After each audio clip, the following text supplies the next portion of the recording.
Yutafu alaihim bika'sin min ma'in, diedarkan kepada mereka piala atau gelas yang berisi arak yang diambil dari sungainya yang mengalir. Bayda alazzatil lisyaribin, minuman itu putih bersih lagi lazat rasanya bagi orang-orang yang meminumnya. La fiha ghaulun, ia tidak mengandungi sesuatu yang berbahaya. Wala hum anha yunzafun, dan tidak pula mereka mabuk kerana menikmatinya. Wa indahum qasiratut tarfi'in, di sisi mereka pula ada bidadari-bidadari yang tidak menumpukan pandangannya melainkan kepada mereka lagi yang cukup indah luas matanya. Ka'annahunna baydun maknun, putih kekuning-kuningan, seolah-olah mereka telur kasuari yang tersimpan dengan sebaik-baiknya. Kita masih lagi bersama ayat-ayat Al-Quran yang berbicara tentang pemandangan pada hari kiamat. Pemandangan pada hari kiamat seperti yang kita selalu sebutkan, hari ini hari membalas, hari membayar gaji, hari membayar upah, bukan hari bekerja. Hari berhari-hari bekerja di dunia, hari membayar upah di akhirat. Barang siapa mempunyai amalan-amalan kerja-kerja yang memuaskan, yang baik, yang boleh diterima, istimewalah upah gaji yang diberi kepadanya. Sebaliknya pula jika amalannya tidak boleh diterima oleh Allah Subhanahu wa taala, buruklah balasan baginya. Kita sedang dalam perjalanan menuju ke alam ini, alam pembalasan, sedang menuju, dan tempat yang kita tuju ini tidak ada lagi amalan padanya, hanya balasan sepenuhnya, balasan kenikmatan yang cukup banyak dan cukup luas, hasil rahmat Allah Subhanahu wa taala.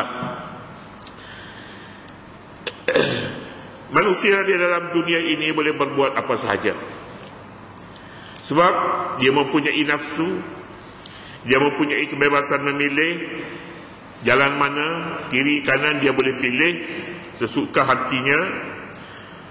Baik buruk juga dia bebas menentukannya sendiri. Dan pada hari kiamat tidak ada lagi sesuatu selain pembalasan. Pembalasan pada hari kiamat diberi suatu gambarannya, syurga namanya, dan neraka kepada mereka yang melakukan amalan yang buruk.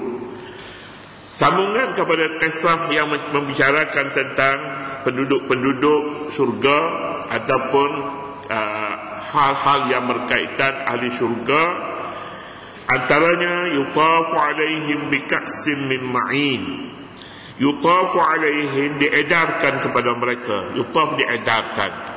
Yutafu, tawaf tu yutafu lah juga. Yutafu tu kalau tawaf, kita katanya keliling, dikelilingi ke atas mereka, diedarkan kepada mereka, kepada ahli syurga, piala atau gelas yang berisi arak. Arak diambil dari sungainya, sungai arak yang mengalir. Apa istimewanya di sini?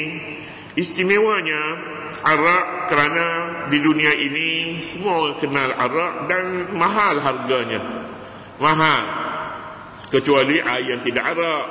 Air yang tidak arak tak mahal. Halal ni, haram ni mahal dia. Mahal. Di dunia ini namanya diketahui umum. Orang mukmin, orang yang tidak mukmin lebih-lebih lagi. Tetapi bagaimana keadaannya? Al-Quranul Karim seperti yang disebutnya dalam ayat-ayat lain, ada barang yang namanya arak, tapi tidak seburuk arak, tidak buruk seperti arak di dunia. Arak di dunia ini buruk. Buruk dinyatakan dalam ayat ini, ayat yang berikutnya. Arak di dunia ini mabuk, arak di dunia ini berbahaya, boleh mendatangkan banyak penyakit. Tapi arak di akhirat tidak mendatangkan penyakit, sebaliknya punya lazatul lisyaribin, lazat, putih bersih, dan pulaknya diedarkan kepada mereka dalam gelas dari sumbernya yang tidak putus-putus. Ma'in. Ma'in ini mata air yang tidak putus. Ini nikmatlah. Nikmat. Mungkin kita pernah berada di hotel, ada peti, kita buka dalam peti ada jus, ada, tak pernah kita minum ni, sedap. Kita tambah lagi satu, kita tambah bayar lain pula. Bayar lain pula dalam mahal di hotel-hotel ni. RM50 satu tin, misalnya lah kita kata RM50. Terkejut kita bila nak bayarnya pula. Nak bayarnya mahal harganya. Nak cakapnya dalam surga ini tidak ada barang yang mahal seumpama itu. Arak itu datang sepertinya air mengalir dari sungai.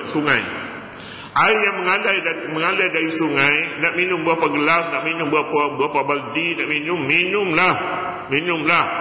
Arak ini tidak berbahaya. Arak di dunia berbahaya. Saya tengok orang minum arak ni, dia ulang kerap, dia ulang ke bilik air. Kerap. Dia boleh minum satu kali minum sebotol besar. Dia boleh minum, lepas minum, lepas tu ulang bilik air. Bercakap pun dapat siuman lagi. Itu arak di dunia. Arak di akhiratnya pula boleh minum sebab banyak yang dikehendaki sebab sumbernya tak putus. Ma'in. Yang keduanya bayda, putih bersih, bukan putih seperti susu, putih bersih, jernih. Barangkalinya tengok tu macam air dah, tapi lazzatil lisyaribin. Minuman itu pula lazat rasanya bagi orang yang meminum air itu. La fiha ghaulun, tidak datang padanya ghaulun, yang berbahaya. Tak ada benda yang berbahaya di sini. Berbahaya ni antaranya apa? Antaranya bila tidak siuman ini macam-macam boleh berlaku. Dia pandu motorkar, dia langgar orang, dia langgar divider, dia langgar apa-apa saja sebab dia ghaul, ada penyakit gila padanya. Ghaulun. Ghaul ini asalnya digunakan kepada manusia yang dirasuk hantu, jin. Ghaulun. Orang minum arak itu dianggap seperti orang yang telah dirasuk hantu, jin. Ghaul namanya. Satu penyakit yang berbahaya. Mana nama satu golongan jin namanya ghailah. Walahum anha yunzafun, dan mereka pula tidak mabuk kerana menikmatinya. Maknanya arak di dunia ini tidak lazat. Satu, tidak lazat. Sebab arak di akhirat lazat. Arak di dunia tidak putih bersih. Tidak, warna dia ada warna lain. Warna kuning, kalau kita nampak dia ada edar tu, warna kuning. Tapi warna putih arak di akhirat. Dan pula mereka tidak mabuk kerana menikmatinya. Mabuk apa dalam surga? Pada ini tempat yang paling istimewa, lazzatil lisyaribin. Arak di akhirat tidak merosakkan akal, tidak memabukkan para peminumnya, dan tidak pula mendatang apa-apa yang berbahaya. La fiha ghaulun wa lahum anha yunzafun. Wa indahum qasiratut tarfi'in, sedang di sisi mereka pula qasiratut tarfi, bidadari yang tidak menumpukan pandangan melainkan kepada mereka, lagi yang cukup indah luas matanya. Tak sampai kita nak mendalami, nak khayal betapa indahnya bidadari yang disediakan kepada ahli surga. Bila kita mendalami, ia tenang, tak boleh sampai. Wa indahum qasiratut tarfi, terjemahan harfiahnya. Wa indahum, dan pada mereka, di sisi mereka ahli surga, qasiratu qasir, maknanya pendek. At-tarfi, qasiratut tarfi, pendek bibir matanya. Pendek bibir matanya, maknanya mata dia ni sepet lah. Mata sepet. Bidadari mata sepet. Tak boleh, tak mahu macam tu. Qasiratut tarfi. Boleh jadi juga dia, kita ni cantik tak cantik ni sebenarnya dalam kepala ni. Bila dia adjust sikit dalam kepala ni, hak dulunya cantik, lepas tu tak cantik. Kalau tak cantik dulu dia jadi cantik, mudah saja bagi Allah Subhanahu Wa Taala. Jadi semua orang yang masuk dalam surga ini dia nak pakai ukuran lain, bukan ukuran dunia. Ukuran dunia ni kita tengoknya matanya tu biru. Pakar tu lah, pakar cak tu. Sorry ya, saya tidak nanti saya tak pernah nak. Biru tu. Celak atau lebih istimewa sikit, lebih baik sikit. Itu yang cantik. Tapi di hari akhirat bidadari ini disifatkan matanya pendek, matanya pendek, dua bibir matanya pendek, bibir matanya pendek. Jadi kalau pendek tu kita katanya tak cantik lah, mata sepek. Bila diterjemahkan, barangkali pengarang ni pun dia tidak nak jugalah ni mata sepek, tak berapa baik. Dia katanya matanya luas. Kepada mereka bidadari yang tidak menumpukan pandangan mereka kepada mereka lagi yang cukup indah, luas matanya. Pun tak cantik juga, mata luas, mata liar, tak cantik juga. Tapi ini satu gambaran yang sangat istimewa diberi kepada ahli syurga, qasiratut tarfi. Diterjemahnya di sini, qasiratut tarfi makna sebenarnya kalaupun tidak sifat mata, tapi tak ada makna yang kedua, makna yang ketiga, qasiratut tarfi yang terhad menumpukan pandangan matanya. Maknanya dia ni kalau dia ada laki-laki dia, ahli syurga lah, ahli syurga, mata dia ni dia tidak perhati kepada orang lain. Dia duk perhati, duk tengok pada suaminya. Jadi ini baguslah macam ni. Baguslah, mata dia tengok suami dia saja, dia tak tengok orang lain. Kalau dia tengok orang lain pun kita pun kacau juga. Kita apa dia tengok kepada orang lain ya? Tak suka isteri kita duk tengok orang lain, duk cakap dengan orang lain, kita duk diam saja. Tak boleh. Tapi ini kurang baik. Yang baiknya matanya tertumpu kepada suaminya sahaja. Itu bidadari yang baik. Kadang-kadang kita berada dalam majlis kahwin. Dia banyak suami, ramai isteri. Masing-masing ada isteri, masing-masing ada suami. Yang suami itu ambil lauk, letak isteri. Ambil lauk, ambil segala macam ni. Ambil isteri dia dulu, orang lain tak laki. Setengah dia dah bang. Dia tu semua barang-barang dia letak pada isteri dia dulu, isteri. Bagus ke dia tengok kepada orang lain, kemudian dia suruh suami dia tiru? Tak bagus lah macam tu. Tak bagus. Ataupun menimbang-nimbangkan antara isterinya, antara suaminya dengan suami orang lain. Suami orang lain dia beli macam-macam bagi dia beli, istimewanya beli itu beli ini. Ini akibat daripada isterinya selalu melihat kepada suami orang. Selalu lihat kepada suami orang. Satu sifat yang tidak baik. Al-Quranul Karim membayangkan siapa isteri yang cantik, yang baik sekali, iaitulah isteri yang khas untuk suaminya, suami khas untuk isterinya. Matanya tidak melayani, tidak melihat kepada orang lain. Kalau jika melihat orang lain, hatinya akan rosak. Rusak hatinya. Rusak akan merasa, oh kalau jadi suami dia bagusnya, ini orang ini.